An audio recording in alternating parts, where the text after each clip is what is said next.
নমস্কার বন্ধুরা, আমি পলাশ বিশ্বাস আর আপনারা দেখছেন পলাশ বিশ্বাস ভিডিওস। আশা করি আপনারা প্রত্যেকে ভালো আছেন এবং আপনাদের প্রত্যেকটি গাছ ভীষণ ভালো আছে। বন্ধুরা, থাম্বনেল আর টাইটেল দেখে বুঝতেই পেরে গেছেন যে কোন বিষয় নিয়ে আজকে আলোচনা করতে চলেছি।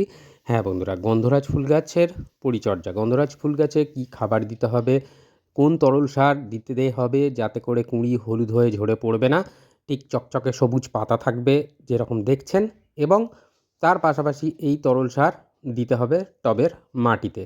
তাহলেই দেখবেন যে আপনাদের যে গন্ধরাজ গাছের কুঁড়িগুলো বলছেন হলুদ হয়ে যাচ্ছে, ঝরে পড়ে যাচ্ছে, তাহলে সেই জিনিসটা হবে না।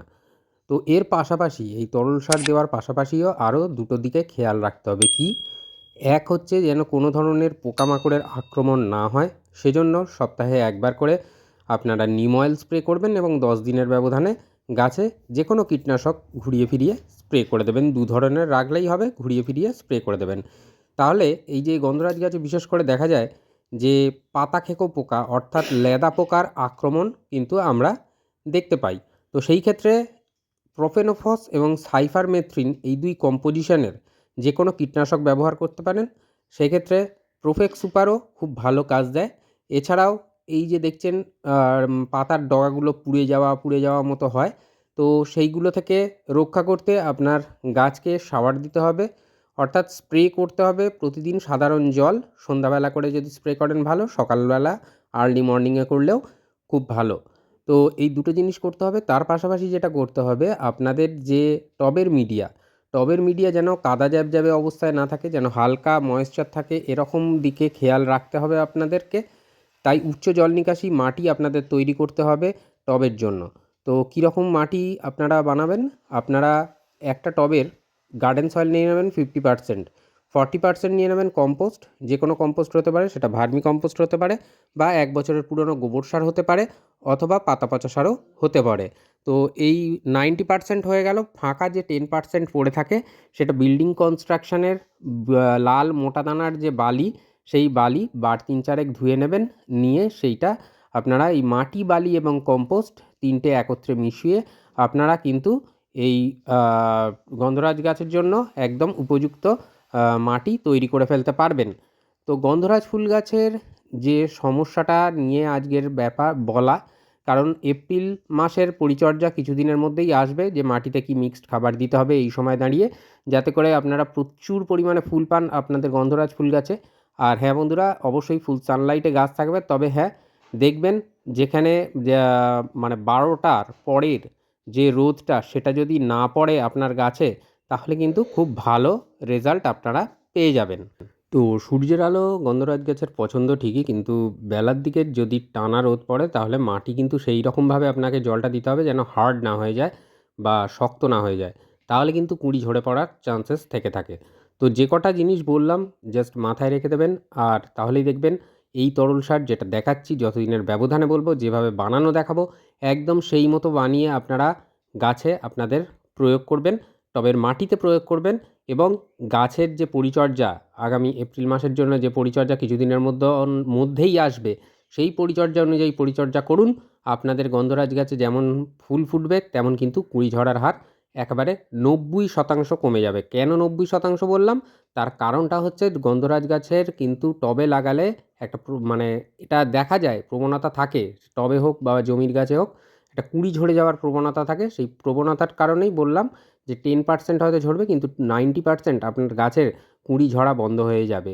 তো 1 লিটার জল নিয়েছি, একদম প্লেন জল নিয়ে নেবেন। কোনো ট্যাপ ওয়াটারের জল নিলে তাহলে সেটা 24 দিন উন্মুক্ত অবস্থায় রেখে দিয়ে সেটা ব্যবহার করবেন, না হলে রাসায়নিক বিক্রিয়া হয়ে যাবে। কারণ ট্যাপের জলে, কর্পোরেশন বা মিউনিসিপ্যালিটির যে ট্যাপের জল, তাতে কিন্তু ক্লোরিন বা ফ্লুরিন দেওয়া থাকে, এবং এই সমস্ত সার, তরল সার সেই জলে মেশালে রাসায়নিক বিক্রিয়া হয়ে যায়। তো সেই জন্য কিন্তু একদম উন্মুক্ত 24 ঘন্টা যদি ট্যাপের জল ব্যবহার করেন, 24 ঘন্টা উন্মুক্ত রাখবেন, তাতে করে ক্লোরিন, ফ্লুরিন এগুলো উবে যাবে। তারপরে সেই জলটা ব্যবহার করতে পারবেন এইরকম তরল সার বানানোর ক্ষেত্রে।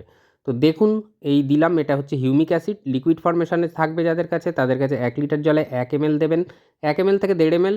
আর অবশ্যই যাদের ডাস্ট ফরমেশনে আছে, তারা 1 চা চামচ দেবেন 1 লিটার জলের জন্য, মোটামুটি 3 গ্রামের মতন হলেই হবে।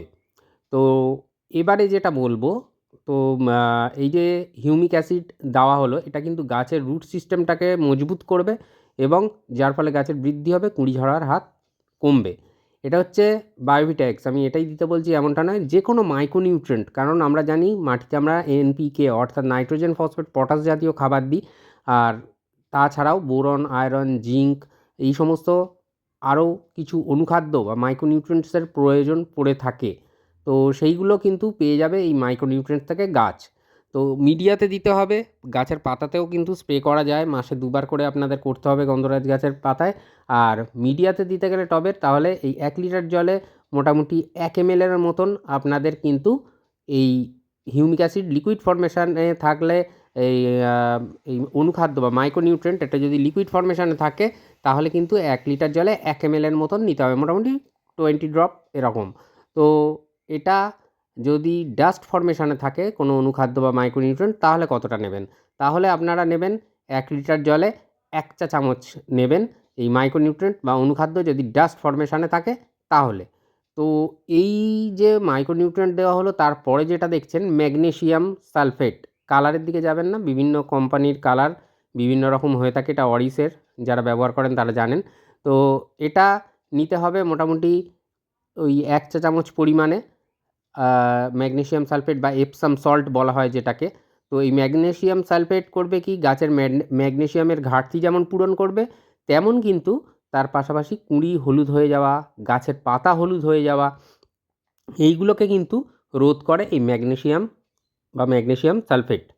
তো এই যে তরলটা বানানো হচ্ছে, এই তরল সারটা আমরা দেব কতদিনের ব্যবধানে? এটাকে আমরা দিতে পারি মাসে 2বার, অর্থাৎ 12 দিন বা 13 দিন এরকম হিসাব করে নিয়ে আপনারা কিন্তু গ্যাপে দিয়ে দেবেন মাসে 2বার। তো যেটা কাজ করবে এই গন্ধরাজ গাছের ক্ষেত্রে বললাম মাসে 2বার। তো যেটা প্রয়োজন সেটা হচ্ছে এই মানে সূর্যালোক যখন ফুল সানলাইট থাকবে তখন এই তরল দেবেন। যেদিন দেখবেন যে বৃষ্টি হচ্ছে সেই সময় কিন্তু এই ধরনের তরল সার, কোনো ধরনের তরল সার কোনো গাছে দেয়া যাবে না, দেবেন না। সেটা যদি ঝিরিঝিরি বৃষ্টি হয় বা ঝমঝম করে তো হলে হবেই না, আর ঝিরিঝিরি হলেও কোনো দেওয়ার প্রয়োজন নেই। তাহলে কিন্তু ওই তরল সারটা ধুয়ে বেরিয়ে যাবে, গাছ কিন্তু সেভাবে গ্রহণ করতে পারবে না। আর টবের মাটি কেমন থাকবে যখন এই তরল সার গাছে প্রদান করবেন? টবের মাটিটা থাকবে হালকা ময়েশ্চার, একদম হালকা ভিজে থাকবে, যাতে করে অ্যাবজর্ব করে নেয় মাটি তাড়াতাড়ি এই তরল সার দেওয়ার ফলে। একেবারে ড্রাই থাকবে না, খটখটে শুকনো যেটাকে বলে ওরকমও রাখার দরকার নেই। আর জল কাদা জ্যাবজ্যাবে থাকবে, ভিজে থাকবে এমনটাও দরকার নেই। জাস্ট দেখুন এই রকম টপ সয়েল উপরিভাগে 2 থেকে 3 ইঞ্চি শুকনো হবে, তারপরে কিন্তু আমরা এই তরল সার গাছে প্রদান করব। তো এই গন্ধরাজ ফুল গাছে দেখুন কুঁড়ি এসেছে, আরও কুঁড়ি আসবে, কারণ গাছটা যেভাবে চারিধার দিয়ে ডালপালা মেলছে এটাই তার প্রমাণ দিচ্ছে। যখন কুঁড়ি এসে যাবে তখন কিন্তু সরিষার খোল পচা জল বা নাইট্রোজেন জাতীয় কোনো খাবার আমাদেরকে কিন্তু এই গাছে দেওয়া যাবে না। কি দেওয়া যাবে? দেওয়া যাবে কেবলমাত্র ফসফেট এবং পটাশ সমৃদ্ধ খাবার। আর তার পাশাপাশি এটা এনপিকে অর্থাৎ নাইট্রোজেন, ফসফেট, পটাশ জাতীয় খাবার এই ধরনের বলছিলাম। তো নাইট্রোজেনটাকে বন্ধ করে দিতে হবে, তাহলেই দেখবেন গাছের কুঁড়ি আরও পরিমাণে আসবে। এবং অবশ্যই যে সমস্ত খাবার টবের মাটিতে দেওয়া হবে, এপ্রিল মাসের পরিচর্যা কিছুদিনের মধ্যেই আসবে, সেটা নিজেরাই আপনারা দেখে নিতে পাবেন। তো আপাতত এইভাবে পরিচর্যা করুন। যে তরল সার দেওয়া দেখালাম কতটা পরিমাণে দিলেন, অর্থাৎ কতটা পরিমাণে দিতে হবে 10 বা 12 ইঞ্চি টবের জন্য। যে গ্লাসটা মাপলাম অনুষ্ঠান বাড়িতে জল খাওয়ার জন্য যে গ্লাস দেওয়া হয়, 200 ml এর মতন জল ধরে ওতে। তো ওই 200 ml 200 ml একটা 10 বা 12 ইঞ্চি টবের জন্য ওই 400 ml জল আপনাদের তরল যে লিকুইড সার, এটা কিন্তু আপনাদেরকে প্রদান করতে হবে আপনাদের গাছের মানে টবের মাটির জন্য। তাহলেই দেখবেন যে দুর্দান্ত রেজাল্ট আপনারা কিন্তু পেয়ে যাচ্ছেন আপনাদের এই গন্ধরাজ ফুল গাছের থেকে। আর 100% নয়, 90%। আবারও বললাম, কখনোই 100% হয় না। কুঁড়ি ঝরবে, গন্ধরাজের একটা প্রবণতা আছে গন্ধরাজ ফুল গাছের কুঁড়ি ঝরার। তো যতটা পারবেন এই গাছটায় যাতে কোনো রকম মানে নাড়াচাড়া না লাগে সেই দিকটা মাথায় রাখবেন। আর অবশ্যই এইভাবে যে তরল সার দেওয়া দেখালাম এবং আগামী দিনে যে মিক্সড খাবার দেওয়া দেখাবো সেইভাবে দিন, দেখবেন আপনার গাছ দুর্দান্তভাবে রেজাল্ট আপনাকে উপহার দিচ্ছে আর ঝাঁকে ঝাঁকে ফুটছে আপনার টবে, আপনার বাগানে গন্ধরাজ ফুল গাছে অজস্র গন্ধরাজ ফুল। তো আশা করি বন্ধুরা বুঝতে পারলেন। ভালো যদি লাগে লাইক, কমেন্ট, শেয়ারের অনুরোধ রইল। আর অবশ্যই প্রতিদিন সন্ধ্যে 6টায় বাগান সংক্রান্ত ভিডিও দেখতে অবশ্যই চোখ রাখুন পলাশ বিশ্বাস ভিডিওসে। মন থাক চিরসবুজ, পৃথিবী হোক সবুজময়, এই বলে আজকে এখানেই সমাপ্ত করছি। আবার আসছি আগামীকাল সন্ধ্যে 6টায়। হ্যাপি গার্ডেনিং বন্ধুরা, খুব ভালো থাকবেন সকলে। নমস্কার।